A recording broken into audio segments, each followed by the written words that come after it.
So, were dinosaurs endothermic or were they ectothermic? This has been a question that has been lingering in paleontologists' minds for over half a century.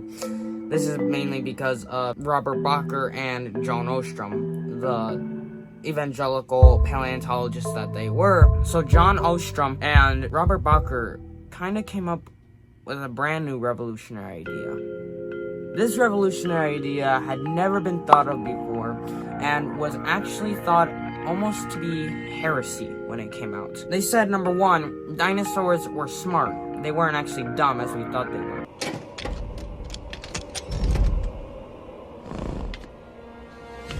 They were also fast. Some of them were probably even feathered. And number four, dinosaurs were probably endotherms. Now, what's the difference between endothermic and ectothermic? Well, an endothermic animal is something that moderates its own body temperature. Things like elephants, or humans, or even whales, they are all endotherm. Things like crocodiles, and snakes, and lizards, and turtles are ectotherms. Ectotherms are animals that cannot control their own body temperature. And for a long time, we thought that dinosaurs also belong in that category. So how can we know if something is warm or cold-blooded? There's a lot of different ways, but they're all indirect, right? You can't go and take its temperature. You have to try and figure out through other means. So people have looked at just the overall construction of the animal, right? Does it look like an active animal or not? When you look at dinosaurs, they have erect posture. Sauropods and theropods show a lot of bone correlates for having a unidirectional breathing system, like a bird. Those kinds of things fit in very well with the idea of them being active, mesotherms or endotherms. This was one of my favorite books when I was a kid. I read this all the way through, probably like 10 times. And in the book, it talks about the logic and the reasoning that goes into saying that dinosaurs are warm-blooded. One of the reasons is that because birds descend from dinosaurs and that birds are warm-blooded, that means their theropodian ancestors had to have been warm-blooded somewhere down the line. Now, of course, this does make sense, but the question is, where does it make sense in evolutionary time? Now, there are a lot of feathered dinosaurs, of course. There's Sinosauropteryx, there's Archaeopteryx, there's Caudipteryx, but there were some other larger theropod dinosaurs that also were clad in feathers. Tyrannus is an example of that. When it comes to other things you can look at, people have done thin sections of bones and looked at a lot of accelerated growth or blood flow index through blood vessels in the bones. Those kinds of things can give us a good approximation. Animals that are endothermic tend to have rapid growth, whereas animals that are ectothermic tend to grow slowly. But those things are not foolproof, right? People have looked at eggshells and tried to figure out chemistry from those. There's a lot of different cool things you can do.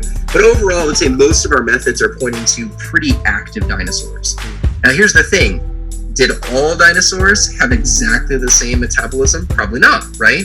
Even in mammals, you've got some that do some pretty crazy things like kangaroo rats and platypus and stuff. So an interesting point that Dr. McLean makes in our interview is that different dinosaurs have different needs. That means that the small Archaeopteryx is not going to have the same needs as the huge behemoths like Apatosaurus. Archaeopteryx is trying to trap in as much body heat as it possibly can because it's tiny and it doesn't really want to get rid of that body heat, while huge behemoths like sauropods are trying to get rid of a lot of that body heat. Same thing today. You have little mice with tiny little ears because they want to keep in as much of that body heat as possible.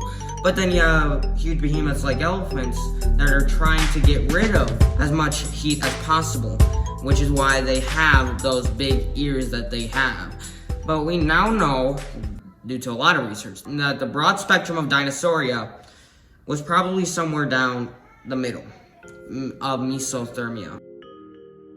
This means that dinosaurs can regulate their body temperature to an extent. Not completely endothermic like mammals, and not completely ectothermic like their reptilian brethren. When we say that dinosaurs are warm or cold-blooded, we're sort of speaking in a broad spectrum. But we do know this, that dinosaurs were probably closer to warm-blooded than they were to cold-blooded. That doesn't end the debate as of yet, though. But the research right now is showing that dinosaurs are probably mesotherms. So, that being said, keep watching for developments on this kind of thing and see how new research. But I think we're really coming to a consensus overall that they're obviously very active on some level, warm-blooded, right? Whether that's like all the way to a mammal or near a mammal, and it may differ from type of dinosaur to type of dinosaur. Yeah, I would say overall, I think most of the lines of evidence are pointing to these being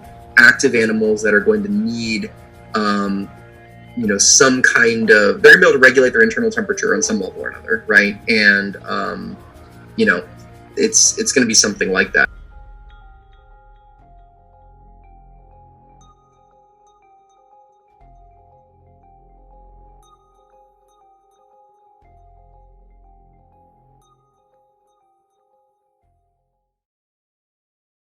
Yeah, we'll talk again soon, maybe about pterosaurs if you want in the future. Yeah, that'd be fun. I'd love to talk about pterosaurs. Yeah, so we've been talking a lot about dinosaurs, but pterosaurs is sort of the forgotten, not totally They're forgotten. the better ones out of the two. Yeah. I really believe that.